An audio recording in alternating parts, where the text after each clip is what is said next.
मतलब कुछ है। कुछ है। कुछ है।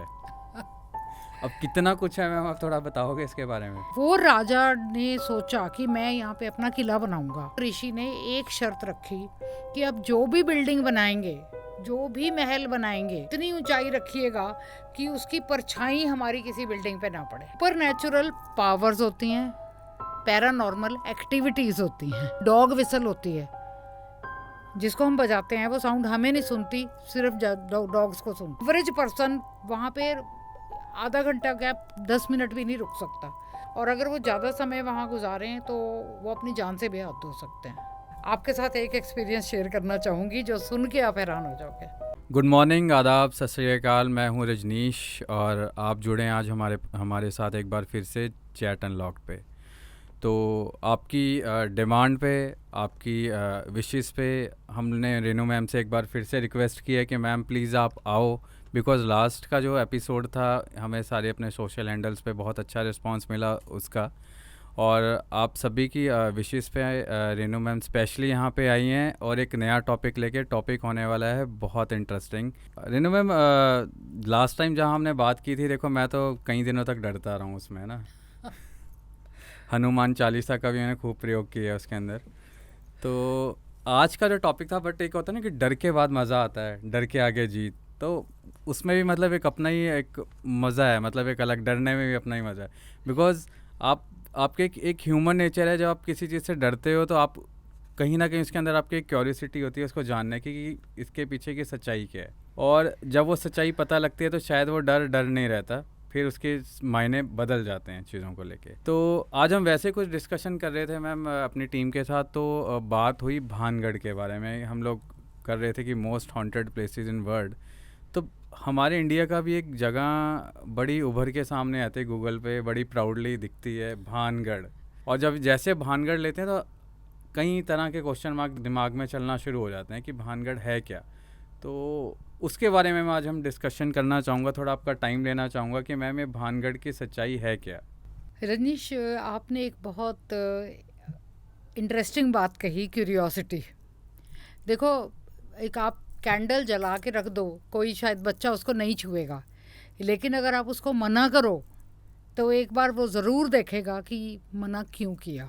तो वो क्यूरियोसिटी, और इस चक्कर में उनके कई बार उंगली भी जल जाती है, मगर जब तक उनको जवाब ना मिले वो उनके मन में वो क्वेश्चन रहता है कि व्हाट इज़ इट, क्या है। तो इसी तरह जो आपने भानगढ़ का जो पूछा है, भानगढ़ मेरे ख्याल में as per my information India की सबसे ज़्यादा, हमारे देश की सबसे ज़्यादा हॉन्टेड प्लेस जिसे कहते हैं भी, भूतहा या भूत है जिथे, ठीक है, और वर्ल्ड की भी टॉप हॉन्टेड प्लेसेस में इसका नाम लिस्टेड है। तो ऑब्वियसली कुछ तो होगा, मतलब कुछ है। कुछ है। कुछ है। अब कितना कुछ है मैम, आप थोड़ा बताओगे इसके बारे में? देखिए, जैसा है ये किला मेरे ख्याल में 1560s के करीब ये कंस्ट्रक्ट हुआ था। तो वो जो ज़मीन थी वो सारी एक ऋषि मुनि की थी। तो वो वहाँ पे पूजा पाठ करते थे, अपना मेडिटेशंस, प्रेयर्स, ये सब करते थे। मतलब किसी एक स्पेसिफिक ऋषि मुनि सीगी या ऋषि मुनि सीगे? नहीं, वो बहुत सारे थे। इट वाज अ प्लेस जिसे कहते हैं ना भी, जिथे पूजा पाठ दी जगह सी। अच्छा, ओके ओके। तो कोई वो राजा था जिसका नेफ्यू मेरे ख्याल में मान सिंह अकबर के नौरत्नों में एक था। अच्छा जी। हाँ, तो वो राजा ने सोचा कि मैं यहाँ पे अपना किला बनाऊंगा। तो उसने जाके उन ऋषि जो सबसे उनके जो सीनियर मोस्ट थे उनसे रिक्वेस्ट की कि मैं इस जगह पे अपना किला बनाना चाहता हूँ, तो मैं आपको अलग जगह दे दूँगा रहने के लिए। तो उन ऋषि ने ये बोला कि मैं यहीं रहूँगा, हमने इतने सालों से यहाँ पे पूजा पाठ किया है, भगवान हमारे साथ कनेक्टेड हैं, तो हम अपनी जो जगह है वो यहीं रखेंगे, आप आसपास के एरिया में अपना महल बना लो। लेकिन उन ऋषि ने एक शर्त रखी कि अब जो भी बिल्डिंग बनाएंगे, जो भी महल बनाएंगे, उसकी, जिसे कहते हैं कि इतनी ऊंचाई रखिएगा कि उसकी परछाई हमारी किसी बिल्डिंग पे ना पड़े। विच मीन्स उसकी हाइट हमारी जो पूजा पाठ की जगह है या जो हमारी झोंपड़ी है उससे ऊंची नहीं होनी चाहिए। मतलब कहीं ना कहीं जो ਉਹ ਪੂਜਾ ਕੀ ਜਗ੍ਹਾ ਹੋਏਗੀ ਉਹ ਕਿਤੇ ਨਾ ਕਿਤੇ ਥੋੜੀ ਜਿਹੀ ਉੱਤੇ ਹੀ ਹੋਏਗੀ ਉਹ ਚਾਹੇ ਅੱਧੇ ਇੰਚ ਦਾ ਫਰਕ ਹੋਏ ਲੇਕਿन हाइट ਦਾ ਫਰਕ होना चाहिए हाँ। तो फिर राजा बीइंग राजा उन्हें अपना महल बनाया और जो हाइट थी उसने ज़्यादा रख ली ऋषि की जो उनकी पूजा का स्थल था उससे।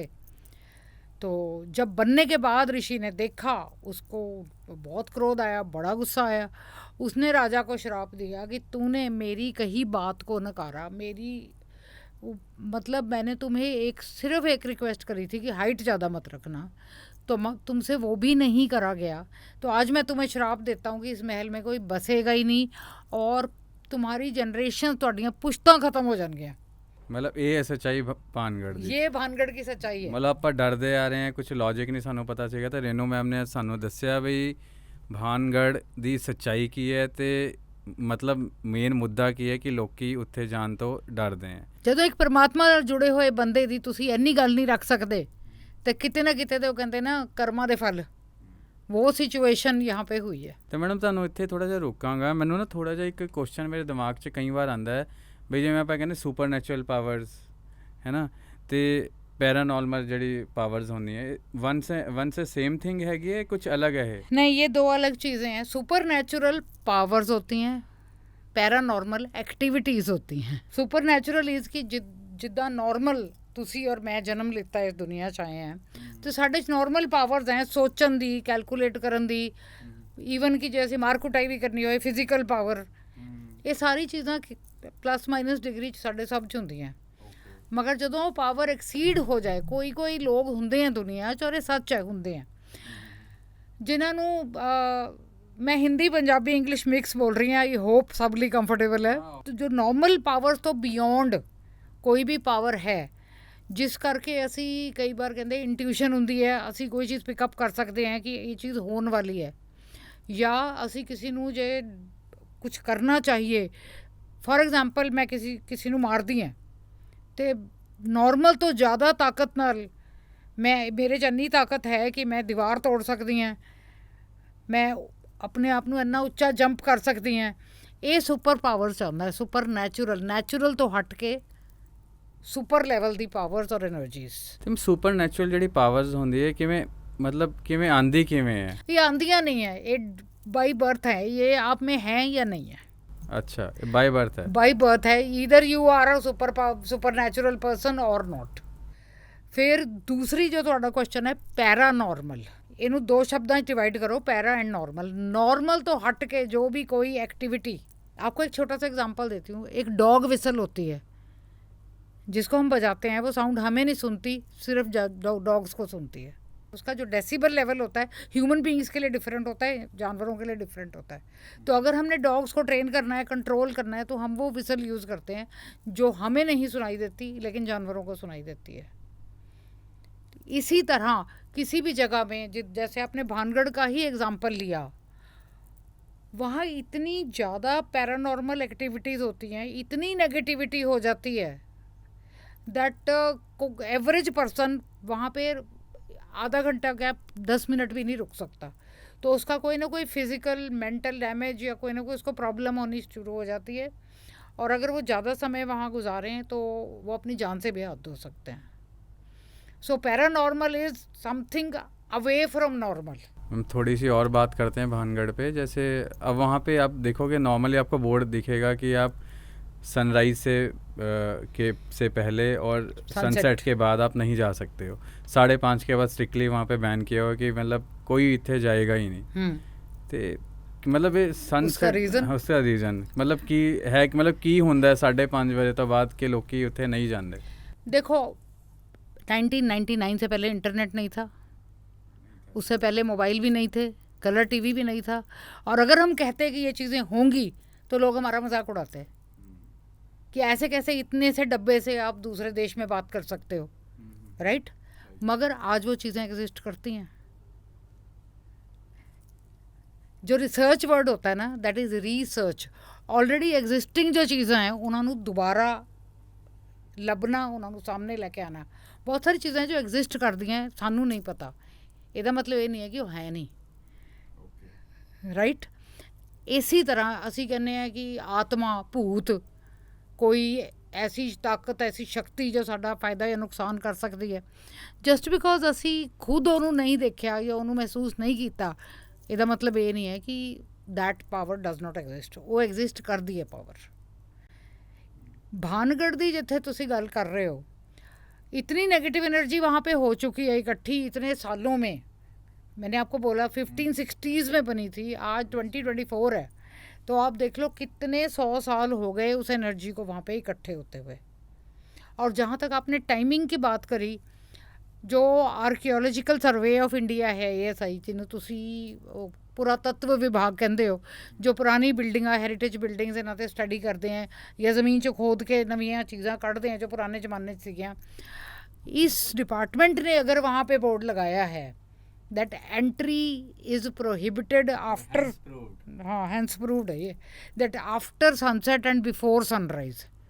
अब उसका रीज़न, एक चीज़ होती है जिसे हम कहते हैं कि भूत प्रेत का टाइम, मैं वही मैं एक्चुअली बोला था, जैसे गवर्नमेंट लार्जली क्या कहते हैं अंधविश्वास मत फैलाओ, ये सारी चीज़ें मत करो, तो मतलब वहाँ पे कुछ ऐसी स्टडी या सर्वे हो, इसके बाद गवर्नमेंट जो कि एक मतलब कह लो कि आप एक तरह से पूरी बेस होती है पूरी किसी भी कंट्री का, तो उन्होंने डिक्लेयर कर दिया कि अगर आप एक एरिया के या एक कंट्री के 1000-2000 लोगों से या एक सर्वे करते हैं हम किसी भी चीज़ के लिए, इवन टूथपेस्ट भी हो उसके लिए हम सर्वे करते हैं, तो कोई सर्वे कंडक्ट हुआ, लोगों ने अपने एक्सपीरियंसेस शेयर किए, तो उन सर्वेज़ की बेसिस पे एज ए प्रिकॉशन ये स्पेसिफाई कर दिया गया, क्योंकि देखिए इंडिया कहीं ना कहीं एक परमात्मा को मानने वाला, हमारी जो ऊपर एक सुपर पावर है उसको मानने वाला देश है, धर्म हमारा कोई भी हो, तो वो पावर्स जब हमें वहाँ महसूस नहीं होती, और जिसे हम वो कहते हैं ना विचिंग आर, जो कहते हैं भूतों का टाइम, वो ट्रेडिशनली रात को 12 बजे से सुबह 3 बजे तक माना जाता है, विचिंग आर बोलते हैं उसको। ओके ताही ਉਹਨੂੰ ब्रह्म वेला ਜਿਹੜਾ ਕਹਿੰਦੇ हैं, सवेरे 4-4:30 बजे उठ जाते हैं लोग, पूजा पाठ करते हैं, मंदिर गुरुद्वारे जाते हैं, तो बिटवीन 12 एंड 3-3:30 उस टाइम यूजुअली ओवरऑल सन्नाटा होता है। इवन जो नाइट शिफ्ट वाले लोग होते हैं वो भी ऑफिस के अंदर होते हैं, तो प्रिडोमिनेंटली बाहर कोई नहीं होता, तो जो भी ऐसी तुसी कह दो भटकी हुई आत्मा कह लो, या कह लो कि ट्रॉमेटाइज्ड स्पिरिट्स हैं जिनको कोई जन्म लेने का ऑप्शन नहीं मिल रहा, जैसे वर्ल्ड स्वर्ग नरक, बीच में एक नीदर वर्ल्ड होता है जो ना धरती पे है ना आकाश में है, वो जो आत्माएं होती हैं ट्रॉमेटाइज्ड, वो उस बीच वाले प्लेन पे एग्जिस्ट करती हैं, और उनको उस टाइम पूरी एनर्जी मिलती है रात को इधर उधर घूमने की, कोई अपने लिए बॉडी ढूंढने की। तो अगर ये भी एक डर है और कहीं ना कहीं कुछ हद तक प्रूव्ड भी है दैट अगर कोई अकेला इंसान जा रहा है तो देयर इज़ अ पॉसिबिलिटी कि कोई भी स्पिरिट उसको पकड़ सकती है और उसकी बॉडी में एंटर कर सकती है, और आप पाएंगे कि उसका बिहेवियर चेंज हो जाएगा उस इंसान का, कई बार उसकी आवाज़ चेंज हो जाती है, कई बार उसको कोई ना कोई फिज़िकल डैमेज होना स्टार्ट हो जाता है। एक बार मैं और भानगढ़ के बारे में पढ़ रहा था कि वहाँ पे जितने भी किसी टाइम में घर बने होंगे उनकी छतें ही नहीं है वहाँ पे। हाँ, तो बिना छत वाला घर, तो बारिश तूफान में लोग छत नहीं बनाए। शनि शिंगणापुर में बिना दरवाज़ों वाले घर हैं। ये तो कोई वो नहीं है कि ऐसा हो नहीं सकता, लेकिन ये भी उस ऋषि के शाप के कारण है, क्योंकि उन घरों की छतें ऋषि की कुटिया से ऊंची थी। कहानी वो ऋषि के कहानी डिसरिस्पेक्ट पे बेस्ड है कि आपने एक ऐसी शख्सियत की सोच को, एक बड़ी सिंपल सी सोच को नकारा अपने अहंकार के कारण, अपनी ज़िद के कारण, जिस करके इतने 400-500-600 साल बाद भी वो श्राप आज भी है। और वो कहते ना किसी दा किया करिया कोई भुगतदा है, आज भी वो सिचुएशन है कि ना वो राजा ना वो ऋषि रहे, लेकिन आज जो भी जाता है नुकसान उठाता ही है। कोई मैम ऐसा वियर्ड इंसिडेंट जो आप जानते हो भानगढ़ के बारे में? मेरे कोई जानकार गए थे वहाँ एक्चुअली, मैंने अभी तक तो ऐसा कोई एक्सपेरिमेंट करने की कोशिश की नहीं, क्योंकि अंदर जाना अलाउड नहीं है, भानगढ़ तक जाने का कोई ऐसा कोई पर्पस सर्व नहीं होता unless you are allowed to enter, जो पॉसिबल नहीं है।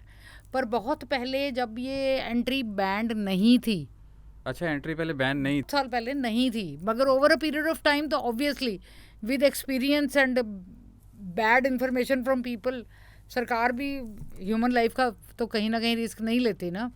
तो वन ऑफ माय फ्रेंड्स, वो दोनों हस्बैंड वाइफ गए थे, एंड वो वही क्यूरियोसिटी कि ऐसे कैसे, भूत थोड़ी होते हैं, हम देखेंगे भूत होते हैं कि नहीं, आत्मा होती है कि नहीं। तो ये सोच के वो गए एंड अपना आराम से आए, and with in a month उस लेडी के हस्बैंड की डेथ हो गई फॉर नो मेडिकल रीज़न। मतलब यहाँ तक खतरनाक हो यहाँ सकती है तक खतरनाक है। आप देखिए आज की डेट में अगर आप हम एनवायरनमेंट को देखें, हमने जंगल काटे, हम्म। तो अब शेर, चीते, सांप, बंदर सब शहरों में आ रहे हैं, राइट। उसी तरह आपने पहले उस राजा ने किसी की स्पेस को डैमेज किया, पनिशमेंट मिली। अब जब वहाँ पे बैड एनर्जीज, नेगेटिव एनर्जीज या डैमेज्ड सोल्स, दुखी आत्माएं जिसे आप कहो, वहाँ रह रही हैं, तो अब आप उनकी स्पेस में एंटर करोगे तो आपको नुकसान तो आपको पहुँचाएंगे। नुकसान पहुंचाएंगी। तो मैं मतलब अब एक चीज़ की, जैसे आप मान रहे हो कि आप वहाँ पे हम लोग सनसेट के बाद नहीं जा सकते, तो उससे पहले वो शायद गवर्नमेंट ने अलाउ भी किया कि आप वहाँ पे घूम सकते हो, आप वहाँ पे जा सकते हो। तो ऐसा क्यों, मतलब दिन के टाइम वो सेफ़ है क्या? दिन के टाइम इतनी हमारी जो आम दुनिया की जो भाग दौड़ है, शोर शराबा, और कितनी तरह के लोग, कितनी तरह की एनर्जीज उस किले में और किले के आसपास आपको मिलेंगी। मगर और इसलिए यूजुअली जो ये नेगेटिव एनर्जीज होती हैं, अपनी प्रेजेंस का एहसास तभी दिलाती हैं जब कोई उनकी स्पेस से छेड़खानी करे। अब मैं एक आपसे बड़ा ये डरावना क्वेश्चन पूछने जा रहा हूँ, मुझे डर लग रहा है एक्चुअली पूछते हुए, कि हमें इन आत्माओं का, इन सुपरनेचुरल पावर्स का, इन भूतों का हम लोग पता कैसे लगेगा? हम पता लगा सकते हैं क्या इनके बारे में? मेरे साथ ये हो चुका है कि मैं इवनिंग वॉक कर रही थी और randomly I was listening to music cell phone पे आराम से, तो मुझे लिटरली ये फील हुआ कि मेरे को कंधे से किसी ने ऐसे टच किया है। तो मैंने इग्नोर कर दिया। फिर 5 मिनट बाद फिर वही फीलिंग हुई, समबडी ने मतलब मेरे को ऐसे टच किया है कंधे पे। तो मैं, मेरी तो नेचर ही बाय डिफ़ॉल्ट ऐसी है कि क्यों, तो मैंने ऐसे पीछे मुड़ के देखा, तो मुझे एक जैसे साधु कह लीजिए या कोई पॉजिटिव स्पिरिट, मतलब मैं कोई बहुत ज़्यादा ये बाबाओं और इनमें विश्वास ज़्यादा करती नहीं हूँ, बट इट वॉज अ बहुत ही पॉजिटिव सोल। और उस सोल ने ये कहा कि तेरे पास 2 चॉइसेस हैं। आपसे बात हुई उनकी? हाँ हाँ, मुझे मतलब जैसे होता है ना वो साइलेंट कम्युनिकेशन। ओके, मतलब आपने फील किया कि हाँ, आपसे कि वो मुझे कहा जा रहा है कि या तो तू करोड़पति बन जा या तू लोगों की सेवा कर ले, दोनों चीज़ें नहीं कर सकती तो। अच्छा, ये 12-13 साल पुरानी बात है। और कहाँ की बात है मैम ये? ये यहीं पंचकूला की ही बात है। मैं नॉर्मली सड़क पे वॉक कर रही थी, अच्छा, बजे होंगे 5-6 बजे होंगे शाम के, कोई ऐसा सुपर नेचुरल पैरानॉर्मल टाइम भी नहीं था। हाँ। And after that I gradually experienced that अपने आप मेरी लाइफ में ऐसे लोग आने लग गए जिनकी मैं हेल्प कर सकती थी। कोई जैसे मारपीट के, कोई रेप के विक्टिम्स, वो अपने आप ही मेरे साथ जुड़ने लग गए। मतलब बाय चॉइस आपने जो I chose to help people. Okay, करोड़पति तो कोई भी बन सकता है, अंबानी भी है और टाटा बिरला भी हैं। सही में। तो आप क्या चुनते हैं? बहुत साल पहले एक प्रेस कॉन्फ्रेंस में मुझे किसी ने एक सवाल पूछा था कि आप में इतनी एनर्जीज हैं, इतनी ताकत है, तो आप इनका गलत यूज़ भी कर सकते हो, जैसे वाइट मैजिक, ब्लैक मैजिक बोलते हैं। हाँ। तो मैंने एक जवाब दिया था कि डॉक्टर को इंजेक्शन लगाना आता है, ये उसके एथिक्स हैं कि वो आपको मेडिसिन देता है या जहर का टीका लगाता है। तो वो जो एथिक्स हैं उसने मुझसे ये चॉइस करवाई कि मैं जितना हो सकता है लोगों की हेल्प करूँ। और थैंक यू, मेरे ऊपर बहुत परमात्मा का बहुत आशीर्वाद रहा है अब तक, और मैं कुछ ना कुछ अच्छा कर पा रही हूँ। तो मगर आप रिपीटिंग व्हाट यू आस्क्ड कि ये एक्सपीरियंस मुझे हुआ। एक चीज़ और मैं उसमें पूछना चाहूँगा, जैसे कि हम लोग मूवीज़ भी देखते हैं या फिर हमने काफ़ी सारी चीज़ें दी हैं, उसमें अगर कोई आसपास कुछ अजीब सी हरकत हो रही होती है, सुपरनेचुरल चीज़ कोई होनी है, तो वहाँ पे आप देखोगे कि कोई डॉग का सीन होगा या फिर वहाँ पे कैट दिखाएंगे, कुछ नेगेटिव एनर्जी होगी तो कैट दिखाएंगे। हाँ, क्योंकि साइंटिफिकली प्रूव नहीं हुआ अभी, बट एनिमल्स को सोल्स की प्रेजेंस पहले पता चल जाती है। ओके। ये 100% बात है, ये मैंने भी हज़ारों लोगों से सुना है। और आप डॉग को लेके वॉक के लिए जाओ, अगर कुछ भी गलत है तो डॉग एकदम रुक जाएगा, मतलब ऐसे डॉग। ग्राउल करने लग जाएगा। एक तो होता है ना कुत्ता भौंकता है, एक वो जैसे वो डर वाली आवाज़ होती है ना कुत्ते की, वो निकलनी शुरू हो जाती है। तो कुत्ता आइडेंटिफाई कर लेता है डॉग्स नेगेटिव एनिमल्स, कोई भी एनिमल हाँ, हो। नेगेटिव प्रेजेंस को उसी टाइम आइडेंटिफाई कर पाते हैं। आपके साथ एक एक्सपीरियंस शेयर करना चाहूँगी जो सुन के आप हैरान हो जाओगे। Please ma'am. बहुत साल पहले की बात है ये, मेरे ख्याल में 2014-15 से भी पहले की बात है ये, 11 शायद 11-12। मेरे बच्चे और मेरा cousin brother in law all in the age group of 20 to 25। हम रात के 11-11:30 बजे थे। हम, मेरा ब्रदर इन लॉ कहता, he is a young boy, कहता भाभी कॉफ़ी पिला दो। ओके भी भैया तो सो रहे हैं, हम जाग रहे हैं, तो let us have coffee. Okay. तो मैंने कहा ठीक है। तो एकदम से मैं बोला वो कि भैया वैसे तो कह रहे हैं मैं सो रहा हूँ, भैया तो ड्राइंग रूम में घूम रहे हैं। ओके। तो then I look towards the drawing room. मैंने कहा बेवकूफ़, तुम्हारे भैया तो बरमूदा और टी शर्ट में सो रहे हैं, इस आदमी ने तो कुर्ता पजामा पहना हुआ है और इसकी तो दाढ़ी है। अब हम चारों सन्नाटे में आ गए कि ये क्या हुआ, ये आपके घर की बात है? ये मेरे खुद के घर की बात है। और उसके बाद वो जो वाइट कपड़ों वाला वो जो सीनियर पर्सन था, हमारा जो डाइनिंग टेबल था वो उसके बीच में से क्रॉस करके चला गया। मतलब ये आपने देखा? ये खुद का देखा हुआ विजुअल है। मतलब वो तो रीअफर्म हो गया मेरे को कि सोल्स होती हैं उस दिन। तो अब हम तीनों चुप, क्या करें। फिर फाइनली बच्चों को तो वो हौसला देना था, मैंने टेबल हटाया, कैंडल्स वगैरह बर्न करके सारा वो एनर्जीज़ को सारा थोड़ा शांत किया। अगले दिन सुबह की न्यूज़पेपर में उसी शख्स से मिलते जुलते पर्सन की फ़ोटो थी जिसका इधर खरड़ के पास रोड एक्सीडेंट हुआ और उसकी डेथ हुई। He was a political person. ओ। ये तो मेरी खुद की एक्सपीरियंस की हुई चीज़ है। मैं नाम नहीं लेना चाहूँगी बिकॉज आप इमीडिएटली रिकग्नाइज कर जाएंगे कौन, लेकिन दिस हैपेंड। डर लग रहा है ये मैम। स्कैरी बच्चों के लिए था क्योंकि आई डिडंट गेट स्कैर्ड, मगर ये हमारे चारों ने अगर सेम चीज़ किसी देखी, के लिए भी स्केरी हो सकता है मैम। किसी के लिए भी स्कैरी हो सकता है। मैम मुझे तो आपकी बातें सुन के लग रहा है बहुत ज़्यादा डर। क्यों? पर वो अलग बात है कि मज़ा भी उतना ही आ रहा है जितना डर लग रहा है।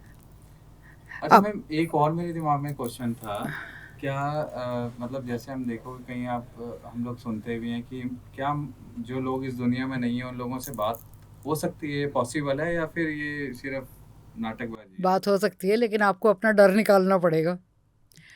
हाँ जी, जो इस दुनिया से जा चुके हैं, खासकर वो जिनकी सडन डेथ हुई है। देखिए हर एक का इस दुनिया से जाने का टाइम डेजिग्नेटेड है, फिक्स्ड है, चाहे वो 20 साल की उम्र हो चाहे 90 साल की उम्र हो।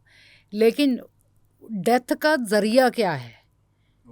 जैसे किसी का एक्सीडेंट, मर्डर हो जाता है या कोई डूब जाता है, तो उसकी जो वो आत्मा है वो पुल होके निकलती है उसकी बॉडी में से।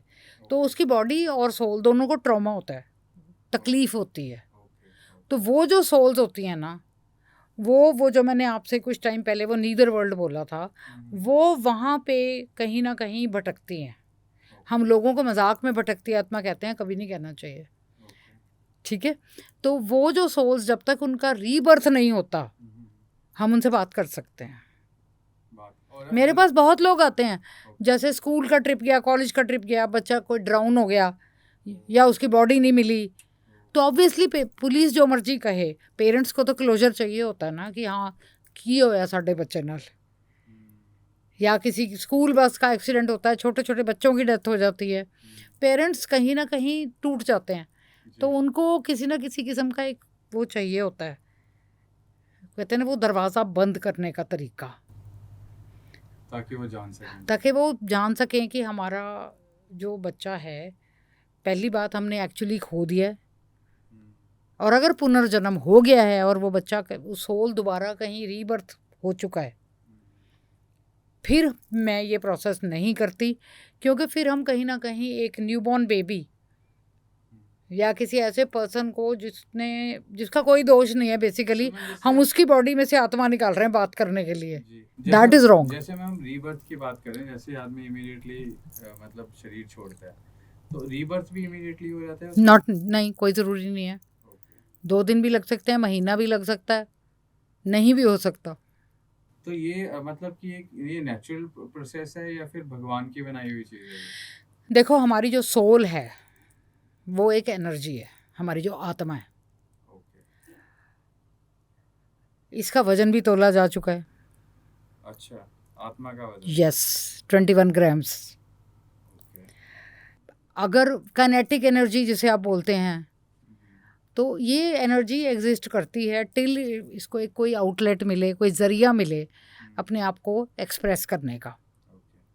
Everything is energy, human body से लेके हमारी एनवायरनमेंट से लेके नेचर से लेके हर चीज़ कहीं ना कहीं एनर्जी का कोई रूप है। इवन परमात्मा भी एनर्जी का रूप है।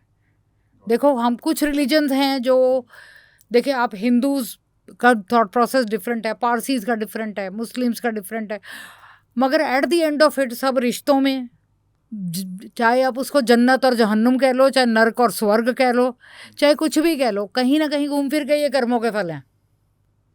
तो अगर आप एक पॉजिटिव सोल हो, एक पॉजिटिव एनर्जी हो, तो आपको कोई ऐसी प्रॉब्लम नहीं होगी, कोई ट्रॉमा नहीं होगा, और आपका जहाँ पे भी बर्थ होना है वो इमीडिएट बेसिस पे या कुछ समय में हो जाता है।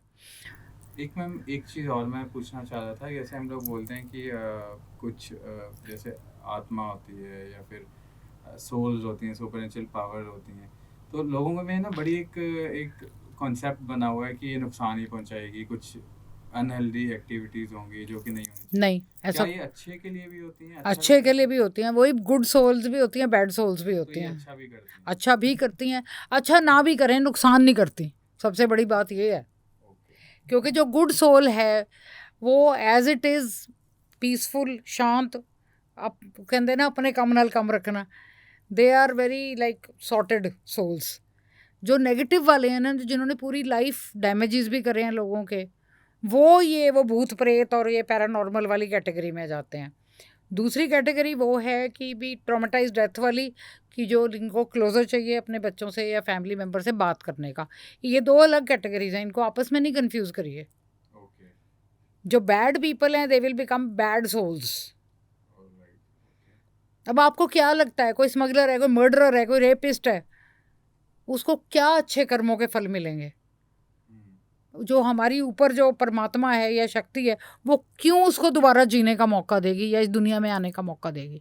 तो वो वाले जो सो कॉल्ड सोल्स हैं, वो फिर भटकते हैं, वो फिर तरीके ढूंढते हैं उस फॉर्म में भी कुछ उल्टे सीधे काम, पैरानॉर्मल या कोई भी नुकसान वाले काम करने का।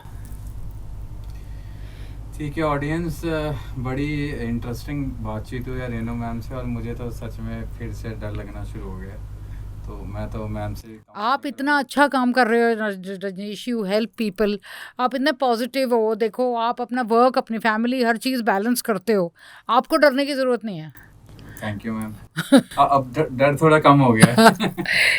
नहीं, मैं वही कह रही हूँ ना, अच्छा करो ना करो, बुरा ना करो। ठीक है, तो प्लीज़ ऑडियंस आप अपनी सजेशन दो, और जैसे कि आपने लास्ट टाइम बहुत अच्छा रिस्पांस दिखाया था, तो अगली बार भी मैं रेनू मैम से रिक्वेस्ट करूँगा कि एक नए टॉपिक के साथ आएँ, और आप भी अपनी कुछ ऐसी चीज़ें, अपने टॉपिक जो आप सजेस्ट करना चाहते हो, जिनके बारे में आप जानकारी चाहते हो, या फिर या कोई कंफ्यूजन है आपके माइंड में, या कोई कंफ्यूजन है इस एपिसोड को लेके भी, तो प्लीज़ आप कमेंट बॉक्स में कमेंट ज़रूर करिए। ठीक है, बहुत बहुत थैंक यू सो मच हमारे साथ जुड़े रहने के लिए। Thank you so much Renu ma'am. God bless, thank you.